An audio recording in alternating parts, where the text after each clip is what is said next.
Bismillahirrahmanirrahim. Assalamualaikum warahmatullahi wabarakatuh. Waalaikumsalam warahmatullahi wabarakatuh. Alhamdulillah wassalatu wassalamu ala Rasulillah wala haula wala quwata illa billah. Syahadu an la ilaha illallah wa syahadu anna Muhammadur Rasulullah. Pada kali ini kita akan membahas tentang mustalahul hadis.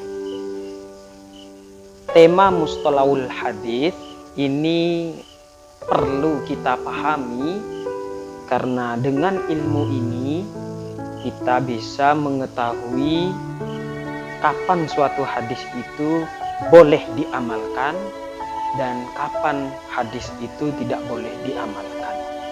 Dengan arti kata bahwa ilmu mustalahul hadis ini berkaitan dengan hadis, dengan penelitian pada hadis.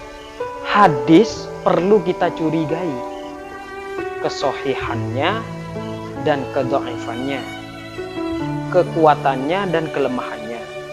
Kita boleh mencurigai hadis dan hukumnya tidak apa-apa, malah kita dianjurkan. Berbeda dengan Al-Quran. Kalau Al-Quran sama sekali tidak diperkenankan kita meragukannya.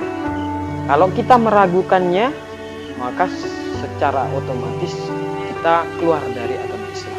Tapi kalau hadis tidak, kita meragukan hadis nih, benar nggak ini hadis nih dari Nabi Muhammad atau enggak nih bukan dari Nabi Muhammad, itu nggak salah. Nah, sebab itu hadis itu perlu dicurigai kekuatan dan kelemahannya, kebenaran hadisnya atau bukan dari Nabi Muhammad.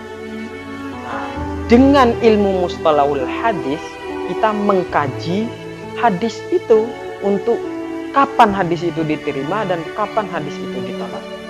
Nah, ulama mendefinisikan mustalahul hadis dengan ilmun bi usulin wa qawaida yu'rafu biha ahwalus sanadi wal matani min haitsul qubul warrad. Ilmu-ilmu dasar, ilmu-ilmu kaidah yang dengannya kita bisa mengetahui keadaan sanad dan matan, sehingga hadis itu bisa diterima atau sebaliknya ditolak. Jadi hadis itu sebenarnya terdiri dari dua komponen, sanad, matan. Terdiri dari dua komponen. Ini hadis namanya. Nah, apa yang dimaksud dengan sanad? Yang dimaksud dengan sanad ialah silsilatur rijal al-muwassalah lil matan. Lebih mudahnya kita memahaminya adalah sanad mata rantai orang yang menceritakan hadis dari satu orang kepada orang lain, atau dari guru kepada guru lain, kepada murid, dari guru kepada murid, dari Nabi Muhammad disampaikan kepada sahabat, sahabat menyampaikan pesan dari Nabi Muhammad kepada tabi'in, tabi'in menyampaikan kepada atba' tabi'in. Maka sahabat, tabi'in, atba' tabi'in ini disebut dengan sanad. Sementara isinya, pesan daripada hadis itu matan namanya. Jadi sanad ini orang yang meriwayatkan hadis.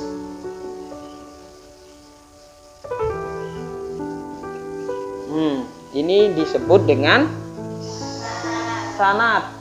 Contoh misalnya, Nabi Muhammad memberikan pesan kepada sahabat, sahabat kepada tabi'in, tabi'in kepada atba' tabi'in. Maka yang disebut sanad ini disebut sanad. Sahabat, tabi'in, atba' tabi'in ini disebut sanad. Sementara matan itu isinya antara salah satu tiga macam. Apa?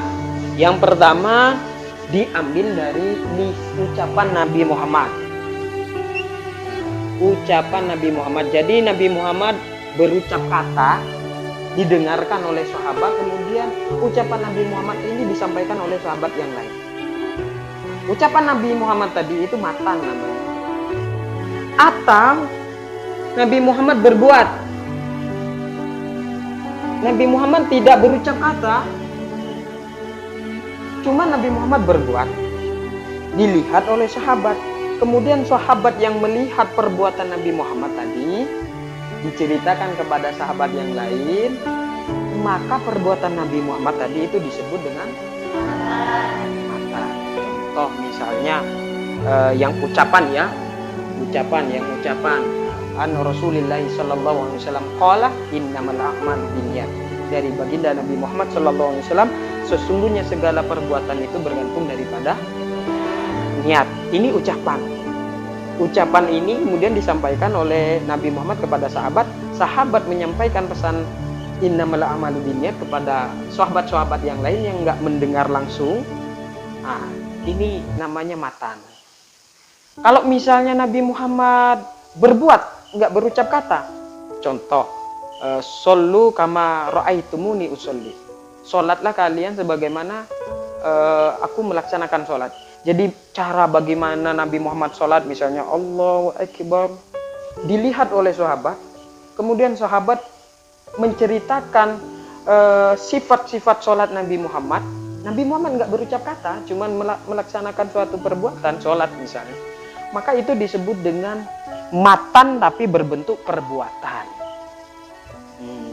Kemudian yang ketiga, Nabi Muhammad tidak berucap kata, tidak melakukan suatu perbuatan.